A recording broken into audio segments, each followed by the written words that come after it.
For your entire working life, you've had one financial superpower, and you probably never thought of it that way: a paycheck. It shows up.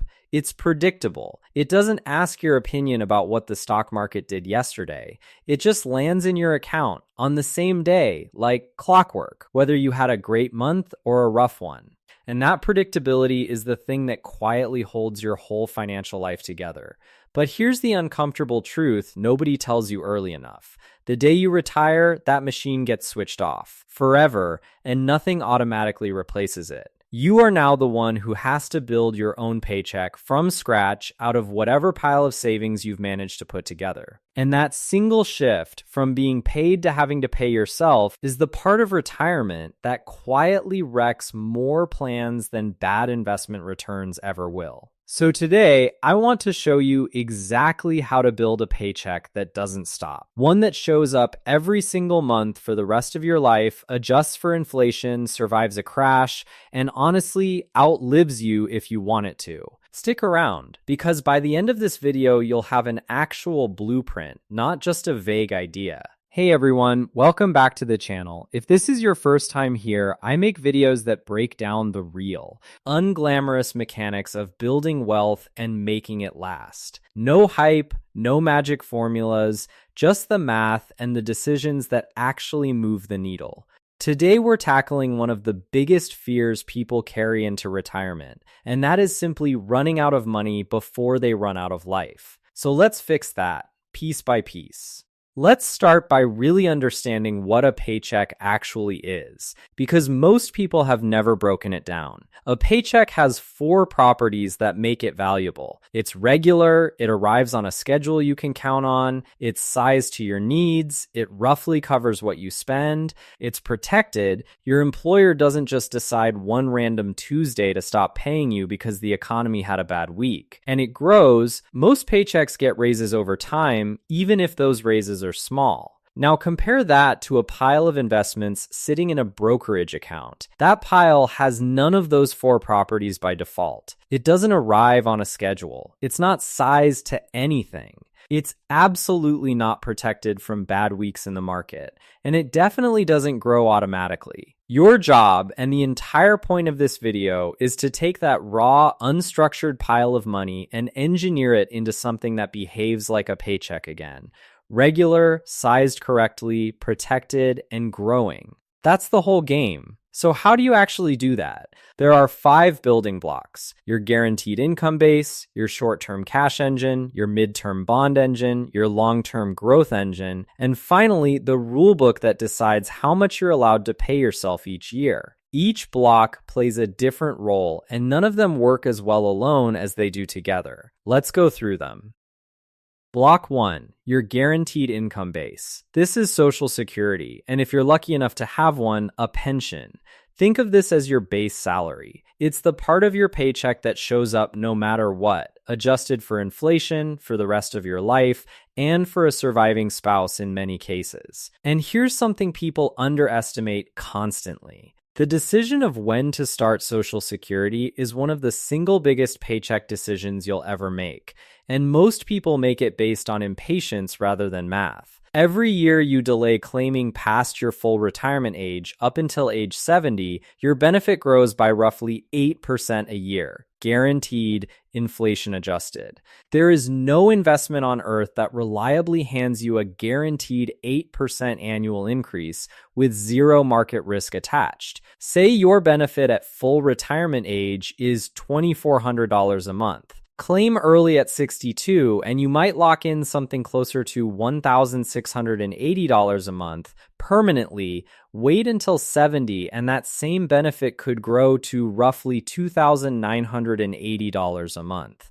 That's a difference of about $1,300 a month every single month for the rest of your life, indexed to inflation. Over a 25-year retirement, that gap is worth hundreds of thousands of dollars. Now, I want to be clear, claiming early isn't a mistake for everyone. If your health is a real concern, or you genuinely need the income now and have no other bridge, claiming early can be exactly the right call, and there's no shame in it. But for a lot of people, the math heavily rewards patience, and this base salary layer is where your paycheck strategy should always start because it's the cheapest, most durable income you'll ever own. Block 2, your short-term cash engine. This is the part of your paycheck that handles the next 1 to 2 years of spending, sitting in something safe and boring, like a high-yield savings account or a short-term treasury fund. Think of this as your buffer against bad timing, because here's the danger nobody prepares you for. If the market drops 30% the same year you retire, and you're forced to sell investments to cover your bills, you lock in that loss permanently. You never get the chance to let it recover. That's called sequence of returns risk, and it is arguably the single most dangerous risk in retirement, more dangerous than the market dropping any other year of your life. A cash engine exists so that when the market tanks, you simply pay yourself from cash instead of from your portfolio, and you let your investments sit untouched until they recover. How much cash do you actually need here? It depends on your gap. If your guaranteed income base already covers most of your essential spending, your cash engine can be small. If there's a big gap between what Social Security pays you and what you actually spend, that gap needs a bigger buffer. As a rough starting point, 1 to 2 years of essential expenses beyond your guaranteed income is a reasonable target for most people. Not everyone needs the same amount, and that's fine. Now, a quick word on where that cash actually lives, because this trips people up.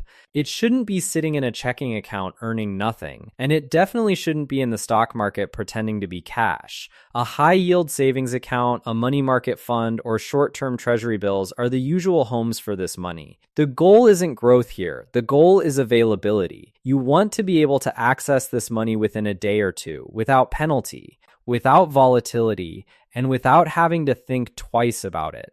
Some people get uncomfortable seeing a large chunk of money just sitting there earning modest interest while the market is roaring ahead.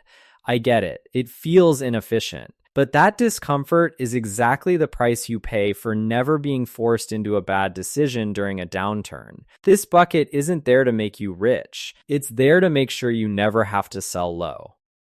Block 3, your midterm bond engine. This is where a lot of people either overbuild or completely skip this step, and both mistakes are costly. The bond engine covers years 3 through roughly 10 of your retirement, and the tool of choice here is usually a bond ladder, a series of individual bonds maturing one after another, each one timed to hand you cash exactly when you need it. Say your gap between guaranteed income and spending is $18,000 a year. You might build a ladder of bonds, each maturing in a different year, so that every single year for the next several years, a bond matures and hands you exactly the cash you need, without you ever having to sell a single share of stock. Most people build these ladders out of treasuries. Because there's essentially no credit risk, they're highly liquid, and depending on where you live, they can be tax-friendly too. The upside of this engine is predictability. You know exactly what's coming and when. The downside is capital. Funding a meaningful gap this way can tie up a large chunk of money that isn't growing in the market. That's the trade-off, and it's a real one. There's also an inflation wrinkle worth mentioning here. A plain bond ladder locks in fixed payments, which means the purchasing power of that $18,000 slowly erodes over a decade of inflation. Some people solve for this by mixing in treasury inflation protected securities, or by simply rebuilding the ladder every few years using fresh money from the growth engine, adjusting the amounts upward as costs rise. Either way, the point isn't to set this ladder once and forget it forever. It's a tool you revisit and refill, not a monument you build once and walk away from. Block 4. Your long-term growth engine. This is everything left over. Your stocks, your growth funds, the part of your portfolio that isn't earmarked for the next decade of spending. And here's the beautiful irony of building the first 3 blocks properly. Once your near-term spending is fully covered by guaranteed income, cash, and bonds, this growth engine doesn't need to play defense anymore. It gets to actually do its job, which is compounding for decades untouched because you're not relying on it to pay this month's bills. This is the piece that fights inflation over a 30-year retirement and eventually refills your cash and bond engines when markets recover. Without this engine, your paycheck eventually shrinks in real terms as inflation quietly eats away at it year after year. Think about it this way. $1 today buying a loaf of bread might only buy 2/3 of that loaf in 15 years if inflation runs at even a modest, historically normal pace. If every part of your paycheck is fixed and frozen, you're not just standing still. You're actually falling behind a little more every single year. The growth engine is the part of the system whose entire job is to outrun that erosion over the full arc of a 30-year retirement,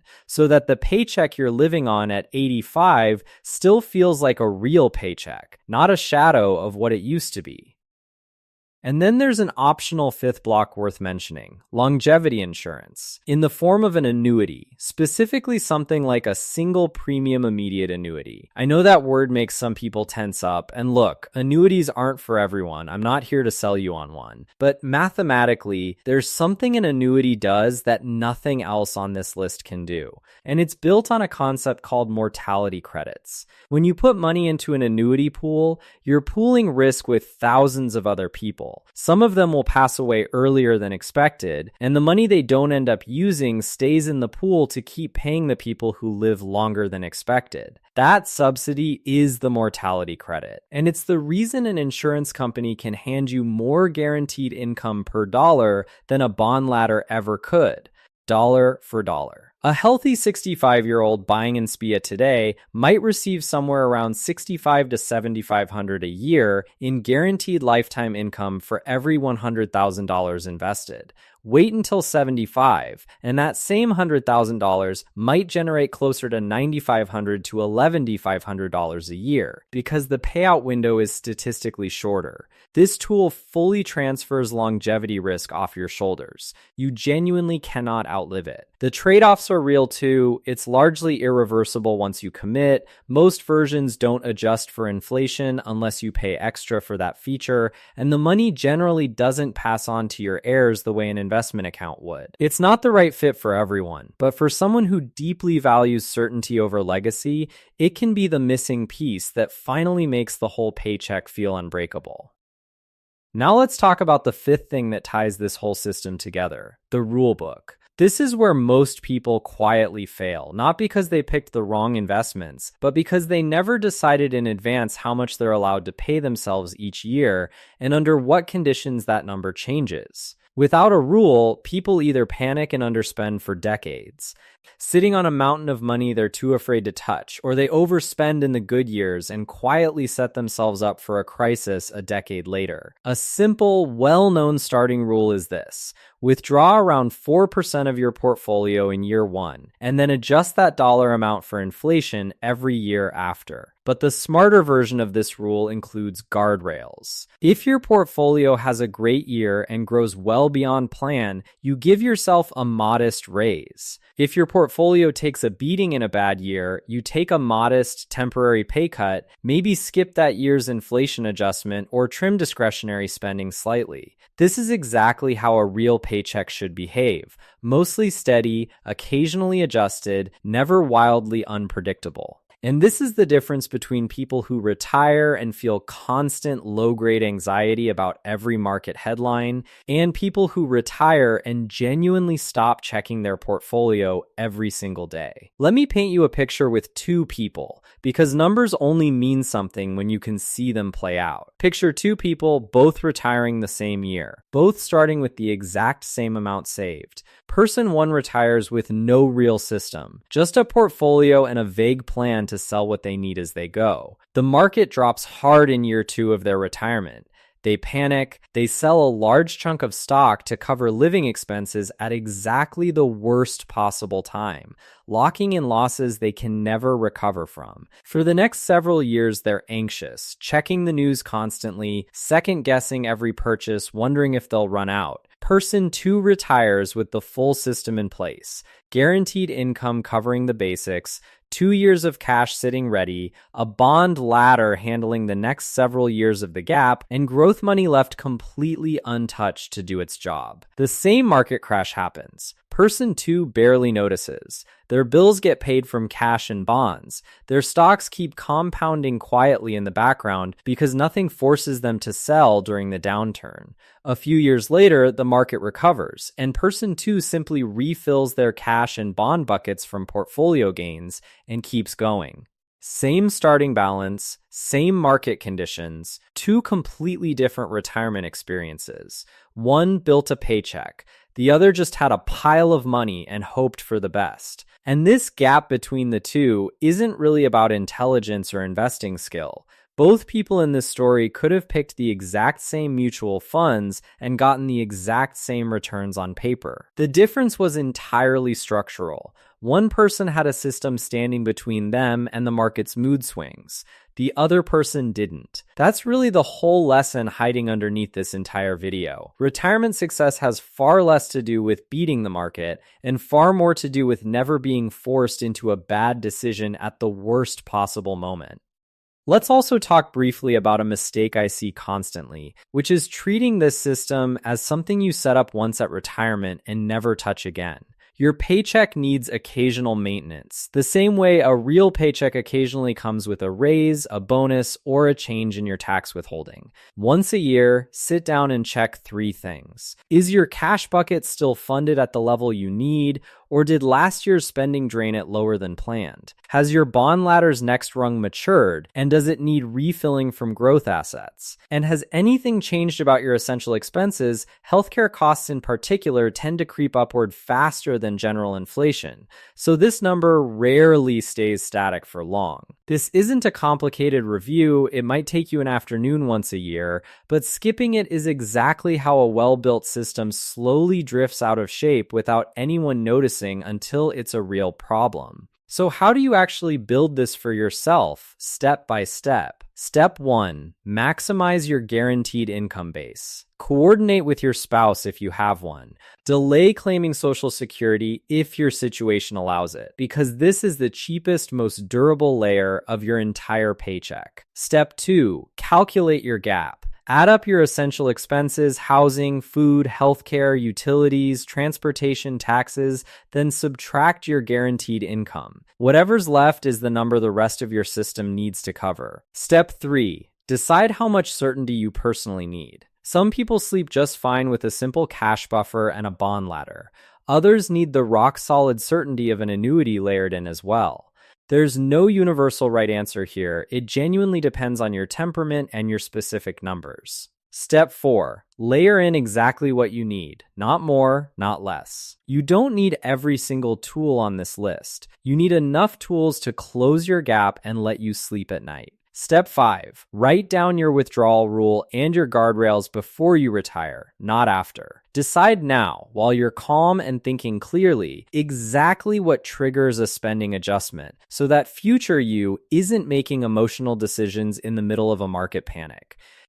Here's what I really want you to walk away with today. A pile of savings and a paycheck are not the same thing, even if they're technically made of the same dollars. The difference is structure. It's the decision to turn unpredictable assets into a predictable, protected, growing income stream that behaves the way your old paycheck used to behave. That's not luck. And it's not something only wealthy people get access to. It's a system, and it's one you can absolutely build for yourself with the tools we just walked through. Retirement stops being scary the moment your paycheck becomes something you can count on again. So take the time now to build yours properly, so that later, you get to actually enjoy the life you spent decades working toward.